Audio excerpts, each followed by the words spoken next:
Olá, curiosos! Chegue mais, eu sou a Gabriela E eu sou a Ana Paula. e esse é o nosso primeiro vídeo da série Bahia, Cantos e Encantos.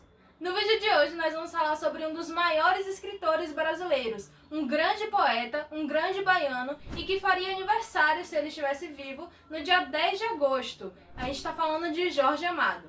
Se você já gostou desse vídeo, comenta aqui embaixo, deixa aqui o seu like e se inscreve no canal porque isso ajuda muito. E vamos pro vídeo.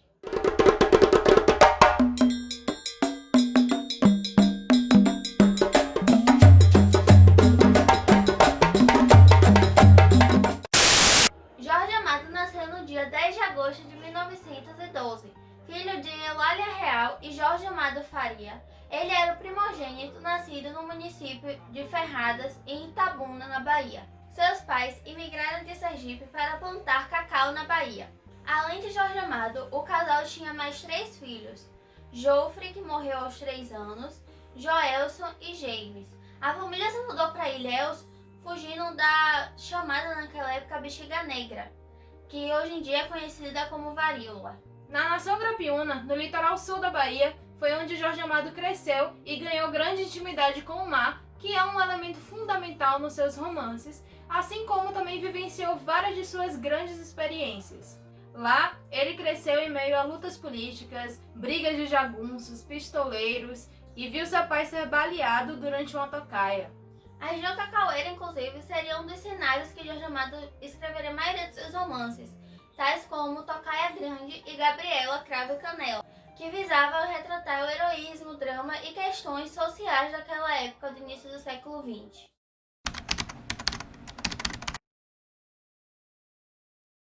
Jorge Amado tomou conhecimento pelas letras através de sua mãe, que o alfabetizou lendo jornais. E ele completou seus estudos iniciais no internato religioso, e aos 14 anos ele foi mandado para Salvador para estudar no Colégio Antônio Vieira. Sentindo falta do clima interiorano de Ilhéus e do mar, Jorge Amado, ainda no internato, começaria a ter o primeiro contato com a literatura clássica através de Charles Dickens, José de Alencar e outros autores. Tudo isso apresentado pelo seu professor de português, o padre Luiz Gonzaga Cabral. Ele também foi quem notou que Jorge Amado tinha aptidão para a escrita, quando leu uma redação dele intitulada como O Mar. Em 1924, ele teria fugido do internato e ficou 2 meses percorrendo o sertão baiano. E aí ele viajou até Itaporanga, em Sergipe, que era onde morava seu avô paterno, o José Amado. E aí foi o seu tio Álvaro, que foi uma das figuras mais importantes durante a sua infância, que foi lá buscar ele de volta. Bom, em 1927, Jorge Amado foi transferido para outro internato, o Ginásio Ipiranga, e ficou instalado em um casarão do Pelourinho, em Salvador. Esse cenário seria também inspiração para ele publicar o romance Suor, em 1934.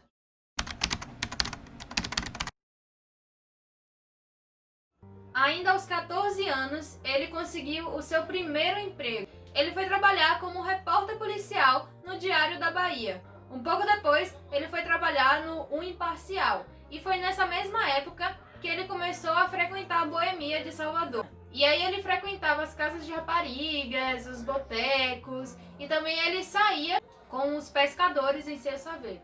Em 1928, Jorge Amado fundou com uns amigos a Academia dos Rebeldes, que se intitulavam como uma academia moderna sem serem modernistas, antecipando a ênfase social e modernismo que viria no romance Movimento 30. Esse grupo era liderado pelo jornalista e poeta Pinheiro Viegas. Esse grupo teve pessoas que foram muito importantes na vida de Jorge Amado, tal como Edson Carneiro, que apresentou Jorge Amado à cultura do candomblé. E através do Padre Santo Procópio, ele recebeu seu primeiro título como Ogã de Oxóssi.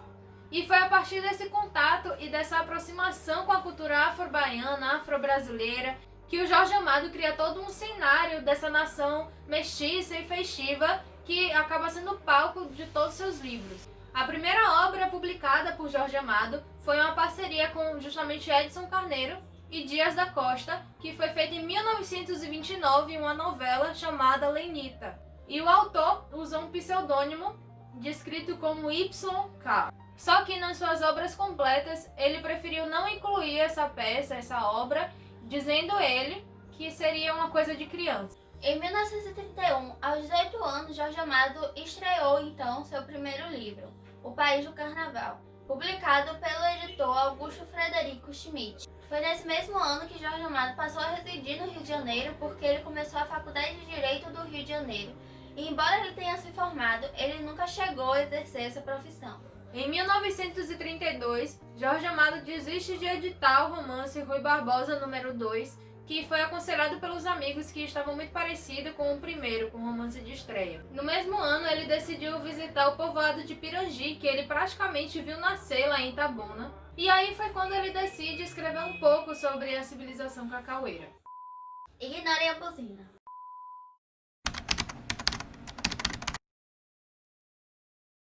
Bom, naquela época, o Rio de Janeiro ainda era a capital brasileira e naqueles anos foi onde nasceu o movimento modernista brasileiro, que fez Jorge Amado criar amizades com pessoas como Gilberto Freire, Vinícius de Moraes e outras pessoas muito importantes da escritura e literatura brasileira. Bom, o movimento 30 também fez Jorge Amado se atentar ainda mais para questões que o Brasil estava vivendo, e ele chegou a viajar até Maceió para conhecer Graciliano Ramos.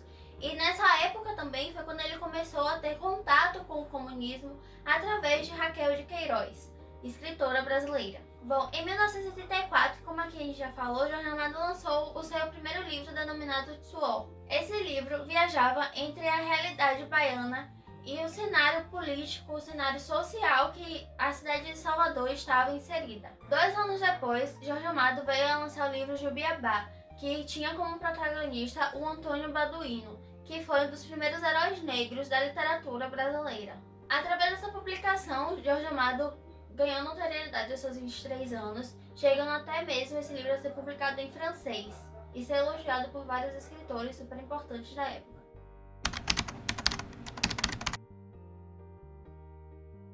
Sensibilizado com as grandes desigualdades que existiam aqui no Brasil e que ainda existe, na verdade, né? Em 1932, Jorge Amado resolve se filiar ao Partido Comunista Brasileiro.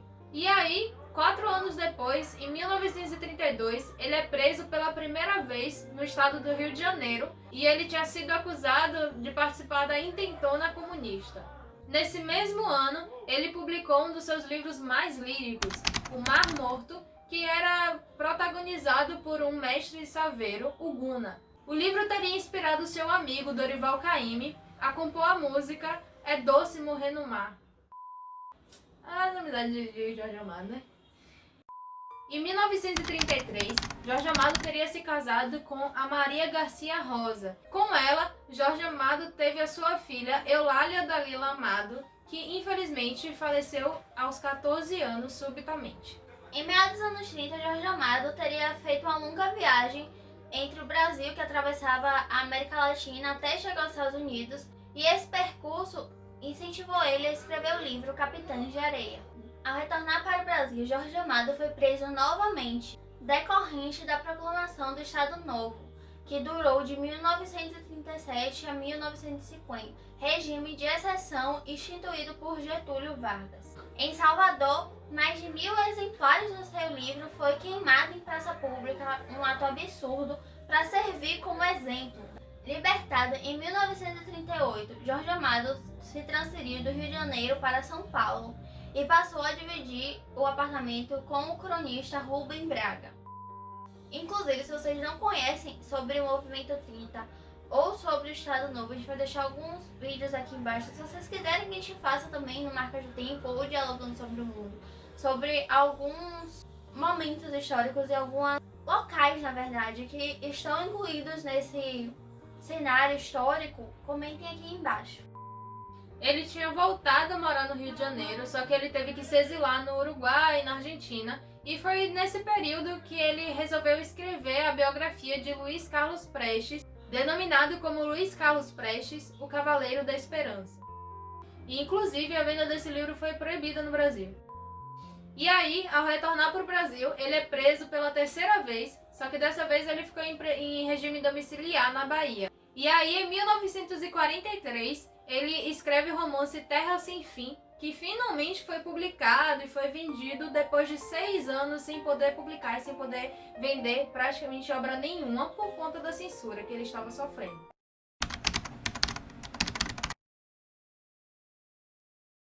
Em 1944, após 11 anos de casamento com Matilde, Jorge Amado veio a se divorciar. Bom, no ano seguinte, ele conheceu Zélia Gattai no primeiro Congresso de Escritores Brasileiros, enquanto ele comandava a delegação baiana. A escritora se tornaria o grande amor da sua vida e, em 1947, nasceu seu primeiro filho, João Jorge. Quando João Jorge completou seu primeiro ano de vida, Jorge Amado o presenteou com o texto Gato Molhado em Andorinha Sinhá, que era ilustrado pelo seu amigo Caribé. Com Zélia, Jorge Amado também teve sua filha Paloma, que nasceu em 1951 na Tchecoslováquia. E eles só oficializaram realmente essa união em 1978, quando eles já eram avós. Em 1945, Jorge Amado foi eleito deputado federal pelo PCB para a Assembleia Constituinte. Assumiu seu mandato no ano seguinte e, em uma de suas propostas, instituiu a liberdade do culto religioso, que inclusive foi aprovada por lei. Só que alguns anos depois, ironicamente, o partido PCB foi colocado como clandestino e aí Jorge Amado teve o seu mandato cassado. E aí, em 1948, ele fez o seu exílio voluntário em Paris, foi onde conheceu Jean-Paul Sartre e Picasso, por exemplo. Só que aí, em 1950, ele foi expulso pelo governo francês por motivos políticos. E aí, depois disso, ele passou a morar na Tchecoslováquia. Foi quando ele fez uma grande viagem pelo leste europeu, visitando a China, a Mongólia, por exemplo. E foi quando ele escreveu sua trilogia de livros mais engajados, Os Subterrâneos da Liberdade, que foi publicada em 1954. Em 1956, Jorge Amado vem a se desligar do PCB. No final da década de 1950, Jorge Amado começou a seguir uma nova linha literária, na verdade, evidenciar mais alguns aspectos de humor, miscigenação e o sincretismo religioso. E em 1958, essas características se fizeram presentes na publicação do livro Gabriela, Cravo e Canela. Inclusive, através dessa publicação que Jorge Amado afirmou que ele não estava se desvinculando do foco literário político, mas sim exaltando alguns aspectos brasileiros que têm que ser levados em conta quando a gente vai falar sobre política no Brasil. Nessa mesma época, Jorge Amado começou a se interessar cada vez mais pelos ritos afro-brasileiros. E aí foi quando, em 1957, ele conheceu a mãe menininha de Gantuá. E aí, em 1959, ele recebeu um dos maiores títulos do candomblé, o de Obá Arolu do Axé Opô Afunjá. E aí, no mesmo ano, foi publicado na revista Senhor a novela A Vida e a Morte de Quincas Berro d'Água. E essa que foi considerada uma de suas obras-primas, foi publicada posteriormente, junto com O Capitão de Longo Curso, no volume Os Velhos Marinheiros. Mais tarde, Jorge Amado veio a lançar livros, inclusive, que são os mais conhecidos de sua carreira, tais como Dona Flor e seus Dois Maridos, Tenda dos Milagres, Tieta do Agreste e Teresa Batista, Cansada de Guerra. Sua nova fase literária vem trazendo um aspecto muito importante: mulheres fortes, que são o centro da história e são sensuais. As mulheres criadas por Jorge Amado se tornaram, inclusive, novelas, filmes e várias outras produções artísticas nos anos de 70, 80 e 90. E até hoje a gente ganha remake volta e meia sobre essas histórias. Em 1961, Jorge Amado vendeu os direitos do livro Gabriela, Cravo e Canela, e com esse dinheiro, ele comprou um terreno no bairro do Rio Vermelho, aqui em Salvador, na rua Lagoinhas, que foi onde construiu sua casa, que mais tarde viraria a Fundação Casa Jorge Amado, do Rio Vermelho. Durante a década de 80, Jorge Amado voltou às suas raízes e começou a escrever livros como O Menino de Grapiúna, Suas Memórias de Infância, e o romance Tocaia Grande. Nessa época também, ele escreveu o livro O Sumiço da Santa. Em 1987, foi inaugurado a Fundação Casa Jorge Amado no Pelourinho. Esse casarão foi restaurado e possui arquivos como textos, trabalhos e várias coisas que o autor escreveu ao longo da jornada da sua vida. No começo da década de 90, Jorge Amado trabalhava na obra Boris o Vermelho. Infelizmente, esse romance ele não chegou a concluir. E foi quando ele redigiu as últimas notas de memória que compõem Navegação de Cabotagem.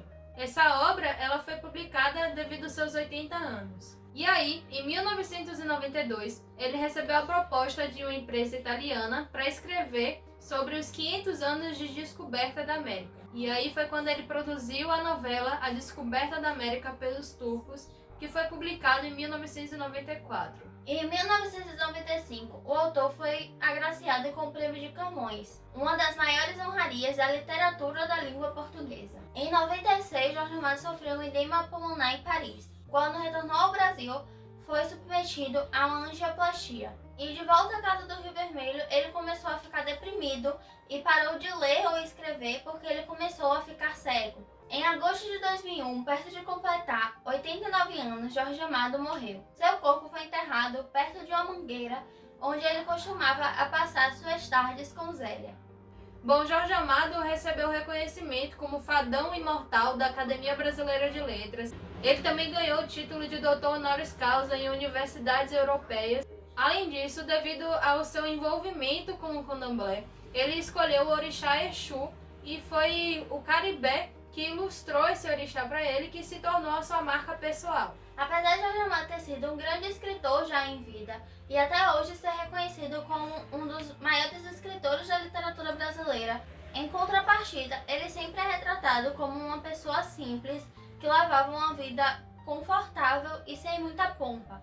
É isso, gente. Esse foi o nosso primeiro vídeo da Bahia Cantos e Encantos. É uma pena a gente estar numa pandemia e não poder levar vocês até a Fundação Casa de Jorge Amado, porque esse era o intuito, na verdade, no início, quando a gente planejou esse vídeo, porque a gente não imaginava que ainda em agosto... Que a gente tá gravando esse vídeo em agosto e é um vídeo de agosto, né? A gente ainda estaria numa pandemia, porque lá no início a gente estava iludida, né? Que já teria passado. Mas fica para uma próxima. E é isso. Até o próximo vídeo. Eu espero que daqui a algum tempo a gente possa ir pra rua, possa gravar sobre a Bahia, visitando realmente a Bahia. Eu espero que vocês tenham gostado. Se inscrevam aqui no canal, comentem aqui embaixo. Deixem o seu like, inclusive, porque isso ajuda muito. Se você não gostou, deixa o like também.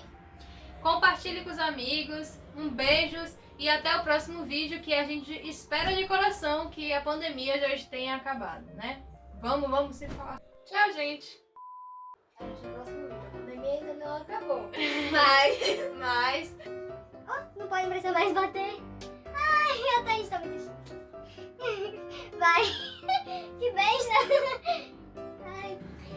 Olá, pessoas! Antes da gente começar, eu só queria avisar que nós agora estamos gravando com outra câmera e com um microfone novo. Então esse vídeo vai ser meio que um vídeo testando tudo isso. Eu digo para a planta. Ainda tá caindo. Ainda bem que você vai ter que fazer de novo, porque eu tava assim, ó. Nós somos passeios, aviões e no chão, os caminhões. O autor usou um pseudônimo.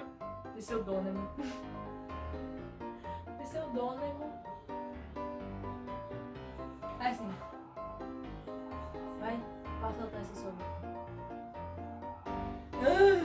Olá, curiosos, tudo bem? Então, Gabriela tá aqui olhando o Instagram, enquanto eu tô aqui já pronta pra editar. Se não sair vídeo no canal, a culpa é totalmente de Gabriela. Meu cabelo tá lindo hoje. Um oferecimento de... Sei o nome de Deus pra fazer. Oferecimento de nada, porque ninguém tá oferecendo nada. Nem patrocínio. Aí sim. No caso, só um patrocínio, que essa daqui não tem nada pra no cabelo dela. Isso aqui passa sabão de coco. E aí? Ai, você vai. Meu cabelo é Leila. Cabelos, unhas, hidratação e unhas. Em meados dos anos 30, libertado em 1000 travesseiros. Tá com sono, né, gata? Já tá sonhando com os travesseiros. O Diobá Oloru Axé do povo. Um dia eu vou saber falar. O Diobá Oloru. O Diobá Oloru do Axé. Arolu. Do Axé. Opô. Afunja. Arolu do Axé. Opô. Afunja. Arolu do Axé. Obô. Arolu do Axé. Obá. Arolu do Axé. Opô. Afunja. Orolu